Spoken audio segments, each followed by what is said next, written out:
Okay, so hi everyone. My name's Trent. I'm an Australian graphic designer based in Tokyo for the last 8 or so years.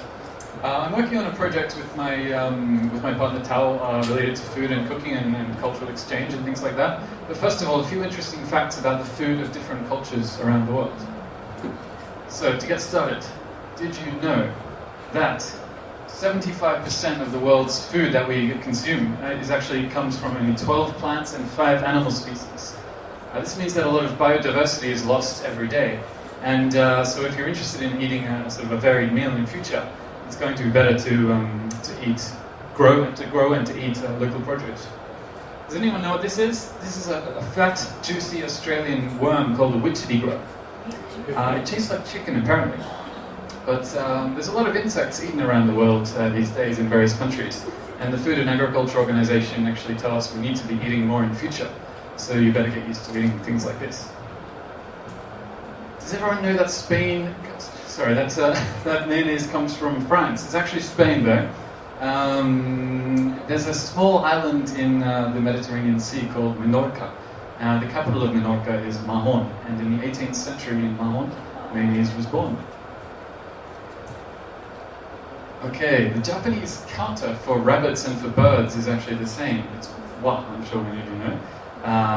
Japanese Buddhist monks were actually only able to eat the meat of birds, but apparently they liked the taste of rabbits so much that they reclassified the rabbit as a type of flightless bird due to its various body features. Here we see a list of different foods we consider traditional in the different countries around the world, but most people don't know that these aren't actually as traditional as we may think. Because they weren't introduced into these places until the American continent was discovered. So before 500 years ago, there was no tomatoes in Italy, for example. Okay, the next one. The prefecture of Japan with the highest rate of obesity is actually Okinawa, and it was after the U.S. occupation of Okinawa where their influence of the Okinawan diet made big changes and basically made people fat. Okay, so in in Peru there's about 3,800 different types of potatoes. They all have their own unique colors and tastes and textures and flavors, and because of this they all have their own unique place in Peruvian cuisine. I'm sure you recognize this guy, and this is the kiwi fruit, but it wasn't always called the kiwi fruit. It was actually the Chinese gooseberry because it was native to China. But when it was introduced to America from New Zealand, the importers didn't like the name Chinese gooseberry, and plus there was extra taxes on berries at the time, so they decided to name it the kiwi fruit after this guy, the kiwi bug. So then, American prisoner of wars in Japanese camps, they actually claimed that they were tortured by being forced to eat the roots of trees. But these tree roots were actually gobo, or burdock root, which is actually a very common part of the Japanese diet. So it's a good example of cultural differences through food. Sunlight is a very important source of vitamin D, which is essential for the human body. But what happens in Scandinavia, for example, in those northern countries where sunlight is minimal? Actually, children often take a shot of cod liver oil with their breakfast in the morning, which is an oil extracted from the liver of a codfish. And speaking of fish, in China, there's a custom to offer the eyeballs of fish to guests as a way to honor them. I know in Japan, people often eat the eyeballs of fish as well, but in Europe and Australia and places like that, people might consider it even quite an insult. There's a group of people in Kenya called the Maasai people, and their diet is actually fully met by the cow alone. This includes eating the meat, drinking the milk, and drinking the blood. It's actually still done quite a lot in Kenya these days, where the blood is actually mixed with milk as a delicacy, or sometimes even drunk straight from the veins of the cow. So the reason for telling you, or sharing all of these interesting facts is that local food and local culture are closely related, and nothing really quite represents a culture like its food.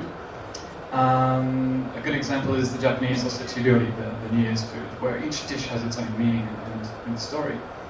I was lucky enough to be invited out to Gunma Prefecture, where I took part in mochitsuki with my friend's family.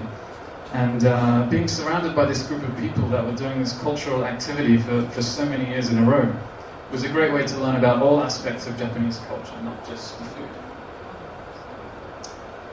And so my partner Tao and I have done quite a lot of travel, and our best experiences have been with local people on our trips. I was lucky enough to be invited into the home of a couple, an Italian couple in Rome, and where they told me to make a few dishes. And this carbonara was so simple that it was the best carbonara I've ever had. And so Tao and I appreciated these experiences so much that we created Tadaku. We have it's basically home-based cooking parties between foreigners and local people. So we have Marcelo here from El Salvador. He's teaching his own country's cooking to Japanese people. And then we have Akiko, who is teaching Japanese food to travelers to Japan. Then we have Kobe and Nitz from Israel. They're in Tokyo, and they teach authentic, homemade Israeli food to Japanese people, like falafel and tabbouleh. And then we have another host from Germany called Diana, coming next. And her most popular menu is called Kaffeekränzchen, which is a 17th century German tradition, where while the husbands are out at the pub getting drunk on Sunday afternoons, the German women get together and bake German sweets together. So she's doing a class in Tokyo about this, German cakes, and her apple strudel is delicious. And so, yeah, basically being invited into the home of a local person, no matter where you are in the world, and into their intimate space, and not just eating together, but cooking together, it really allows for the kind of cultural exchange that Tao and I appreciated so much on our trip. It allows you to learn about not only different cultures, but also your own. So thank you very much.